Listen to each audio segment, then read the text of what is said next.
What's good, people? I'm your Thinking Cap Benjy, and welcome back to another FPL video. Game week 1 is just around the corner, so I've done a breakdown of all of the key talismen in FPL this season. Which ones start the best historically? How have some of the new Premier League signings fared at the start of previous campaigns? And most importantly, which premiums should you go for in Game week 1? Let's find out. Alright, so before we dive into it, make sure you hit that like button and hit subscribe if you do find this video useful. So the graphic you see above me is a stats table of all of these players' metrics across game weeks 1 to 5 in the 2024-25 season. We've got goals, assists, non-pen, expected goal involvement per 90 across that period, the amount of blanks and holes they recorded across that period, and the far right column represents the combined average rank of where all of the opponents finished last season, who they had in game weeks 1 to 5. Basically, how easy their opening fixtures were on average. And the guy who really sticks out to you if we look at 2024-25 output is Erling Haaland. 10 goals in the first 5. You'll see his goal involvement per game pop up on the left-hand side. And look, non-pen XGI per 90. Only Victor Gyokeres in the Portuguese league had a better non-pen XGI per 90 average in the first 5 for all of the premiums that we have in FPL. And I do think that's really great. And if you look at it, 0 blanks. He didn't blank a single game in the first 5 last season. 3 double-digit holes in FPL in that patch. And he was averaging 12.6 points per game with the average opponent ranking at just 10th. So it just really shows you how good Haaland has been. And if we look at 23-24, he has also had that same level of explosive output as well. Look, 2 double-digit holes in there. He did blank as well in 23-24, but he had 8 returns in the first 5, 1.2 non-pen XGI per 90. So his XGI per 90 actually dropped a bit from 23-24, the start of that campaign, compared to 24-25, but his average points per start are still miles ahead of anybody else in this category. His fixtures were actually better in 23-24 compared to 24-25 if you look at the opponent average on the right-hand side. But yeah, look, this is not a, one-off trend with Haaland. He's very good at the start of the season. So yeah, just keep that in mind when you are building your squads, because I've seen him be disrespected a lot in FPL this season. I mean, his GA is absolutely absurd. Like, back-to-back hat tricks in 24-25, including, 2, 3, and game week 4 with 3 goals, and then 2 goals. Obviously, will that level of output maintain coming into 25-26? Probably not. But it just shows you, right? We're all looking at Haaland as if he's a non-explosive asset. He's a 6-point machine. I don't think that is the case. And if there's any time to back Erling Haaland, it is at the start of a Premier League season in August, which is his best historical month for monthly output. So yeah, I am really hot on Erling Haaland. And based off historical trends, not only in the 3 seasons that he's had in the Premier League, but also if you go and look on transfer market at his beginnings in the Bundesliga, you'll also see how strong he starts campaigns as well. Now, let's talk about Victor Gyokeres, because he started on fire in 24-25 with 9 returns in the first 5 match days in the Portuguese league. He has the highest non-pen XGI per 90 out of all of these assets across that period. And I do think he is a guy who starts seasons very well. If you look at his output, the thing to really look at, but the comparison between 23-24 season and the 24-25 season is, yes, he was really consistent last season. The season before that, he had 3 blanks, but the 2 games he did return in were explosive holes. And after looking at a lot of this guy's output trends, it's clear to me that Victor Gyokeres is a player that is a flat track bully. He likes to play against the easier teams, and when he returns, it's explosive. He's not a ticker like a Mo Salah or Bukayo Saka. He's an explosive asset in FPL, and that's the way we should treat him. And certainly, he is going to be a potential captaincy option later down the line if we obviously believe that he's going to adapt to the league like most of us are thinking. So Victor Gyokeres, keep in mind, he's an explosive asset, not the most consistent. He likes to play against the weaker teams in the league and smash them with GA. So keep that in mind with Victor Gyokeres, as he does have Leeds at home in game week 2. And obviously, those 3 holes, that we can't adjust the holes based on FPL because obviously he doesn't have points. But he had 3 games last season in the first 5 where he had 2 or more GA, basically multiple GA games.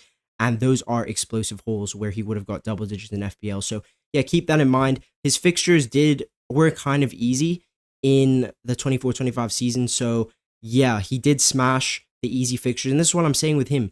Just remember, he likes easy fixtures, he smashes easy teams, and he's an explosive asset. He's not the most consistent. Those are the 3 key takeaways with Victor Gyokeres you need to keep in mind. And then we have, obviously, the main man, Mo Salah. He has a fantastic game week 1 opening weekend record. Fantastic. 7 returns in the first 5 last season with 3 double-digit holes as well. 0.8 non-pen XGI, ranks 3rd on the list, just 1 blank in the first 5.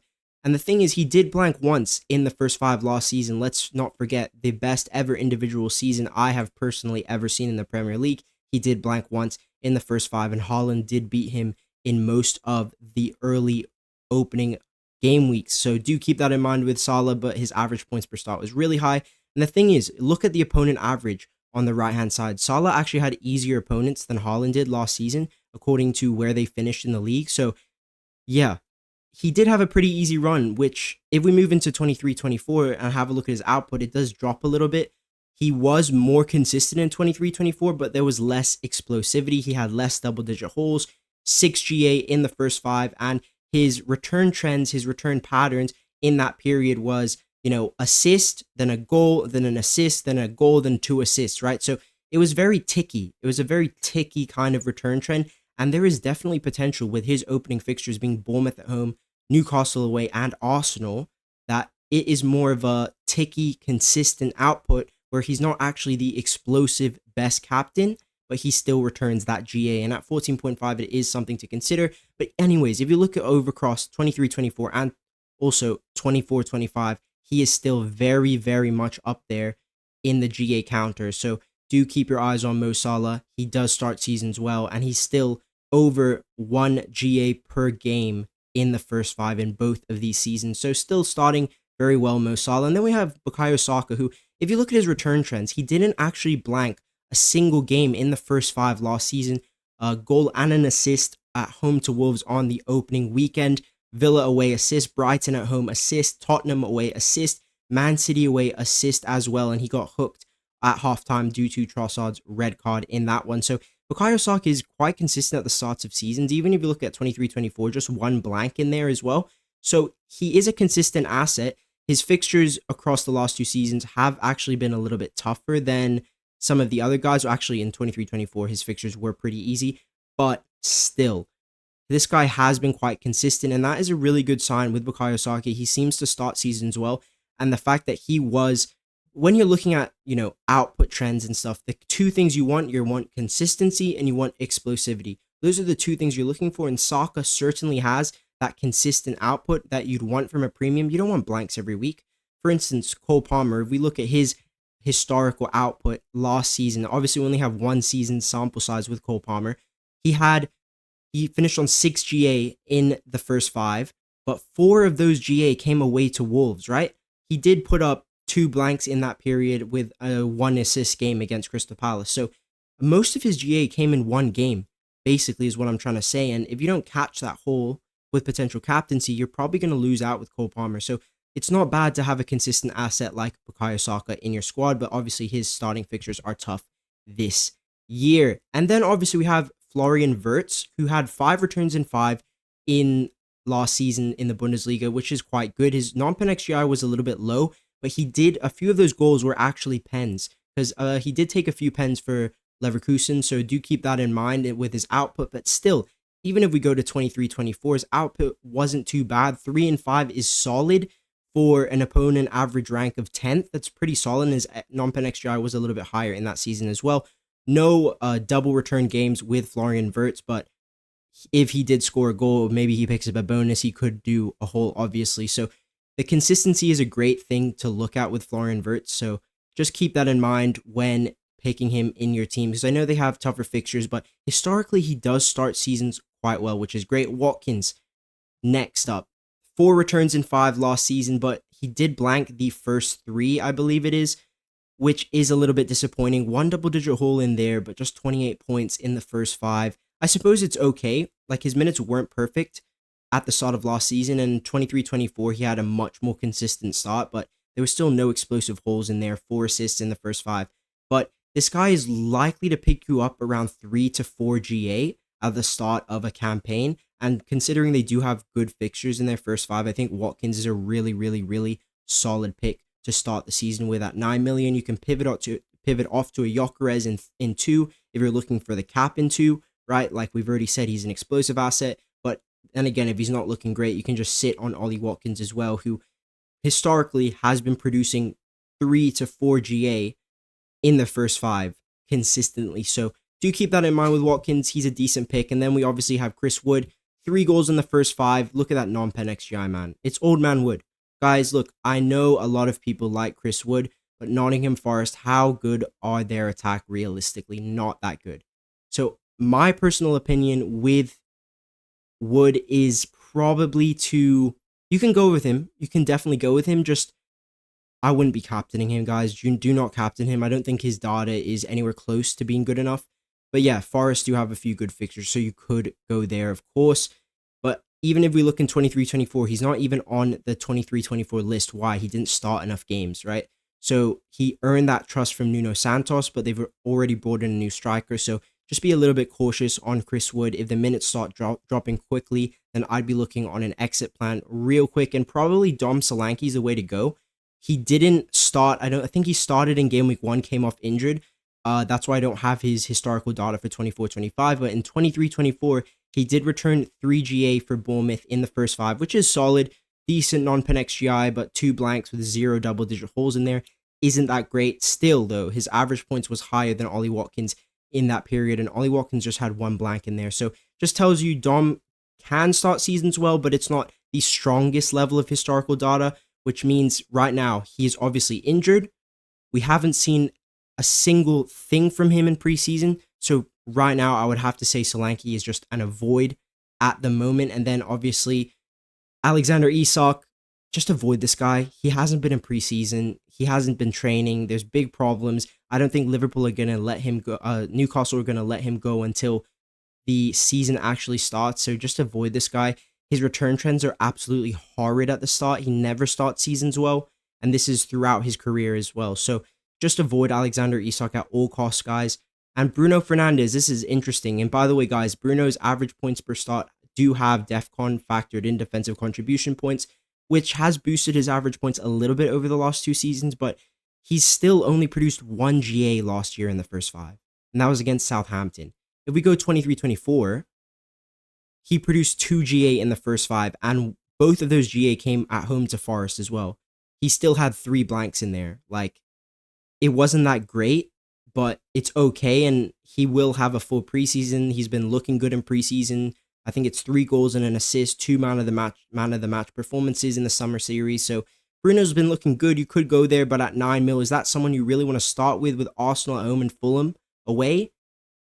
Probably not. I'd say the smartest play with Bruno is, yes, be open to him, be open to bringing him in game week 3, but is he somebody you really want to start with? Probably not. And in terms of the best people to own in FPL, the best players, the best talisman, this would be my kind of current rankings at the moment. Haaland, Salah, Palmer, Watkins, Saka, Bowen. We actually didn't talk about Bowen. Bowen has actually started seasons really, really well. 4 GA in the first 5 in 23-24. 4 GA, I think it's 3 GA in the first 5 in 24-25, which is solid. His non-pen XGI is non-existent, but 3 GA in the first 5 for a team like West Ham is more than decent. And he has had a really good preseason too. So do keep your eye on Jared Bowen, guys. Look, I understand a lot of people do not like Erling Haaland this season, but I think he's being slept on very, very heavily. I personally believe Haaland, with those middling fixtures, are the fixtures amazing? No, but they're at a level where he could definitely smash if he's in form. Wolves away, Tottenham, Brighton, Man United. Really decent first 4. Is it the most amazing first 4? Probably not. But then again, if we look at Salah's first 4, yes, Burnley away is great, but Newcastle and Arsenal, I mean, there's no chance I'm captaining him in those fixtures. But like I showed you guys, Salah starts seasons pretty well, so he'll probably be the best captain in game week 1, maybe in game week 4 and 5. So one of Haaland or Salah, or Haaland and Salah, is probably the best play. It's hard to fit Haaland and Salah in, but this is what I've showed you guys. I've shown you the trends. Haaland and Salah last 2 seasons have had the most GA, and it's not been close in the first 5 game weeks, and they always start better than any of the other premium talismen in FPL, and maybe it is worth fitting them both in, but considering the combined price of Haaland and Salah last season, I think it was 27.5 million. Now it's gone up a whole million to 28.5. It's probably not worth going for both of them, considering their opening fixtures aren't that strong. I'd pick your poison here. If you want to go Salah, go safe, go Salah. If you want to go risky, go Haaland and enjoy the points, but you're going to be risking it with no Salah. And obviously Cole Palmer, some decent good fixtures in there. I think he does have explosive potential at the start. And obviously we only have 1 season of historical data with him, but I still think he can start very well with these fixtures.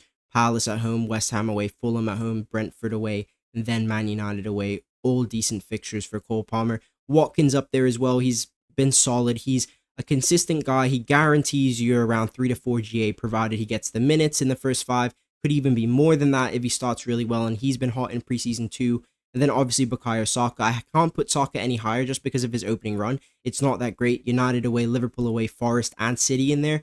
But in game week 2, Leeds, I think he probably could smash Leeds. And considering how consistent he has been in the first 5 across the last 2 seasons, I think Bukayo Saka should definitely be on your minds a little bit more. Bowen, consider. Victor Gyokeres. Let's see how many minutes he gets in Arsenal's last few preseason games. I wouldn't start with him, but I'd certainly be open to getting him in 2. But then again, if you want to get him in 2, you're going to have him for 3, Liverpool away. Do you want him for Liverpool away? Probably not. Like I showed you, he's a fat track bully. He smashes the lower teams, the weaker teams. He's a GA, explosive guy. Yes, Leeds is there, but I'm not sure I have the historical trust with him. Obviously, transitioning into a new league a little bit behind in preseason, I'm not sure Victor Gyokeres is the guy to go for. Avoid Isak. Consider Bruno in 3. Solanke avoid for now. Chris Wood, if you want to go there, you can. And Florian Wirtz, I think he is on the menu. He's had a full preseason. He starts his seasons historically quite well. So I would consider Florian Wirtz, especially if you are going against Mo Salah, because he would give you a little bit of access into that Liverpool attack. So if they score 3 or 4, you're probably walking out with a return from Florian Wirtz, which will be nice, considering if you don't have Mo Salah. Thank you guys for watching. If you enjoyed this one, then do subscribe on your way out, and I'll speak to you in the next one. Peace.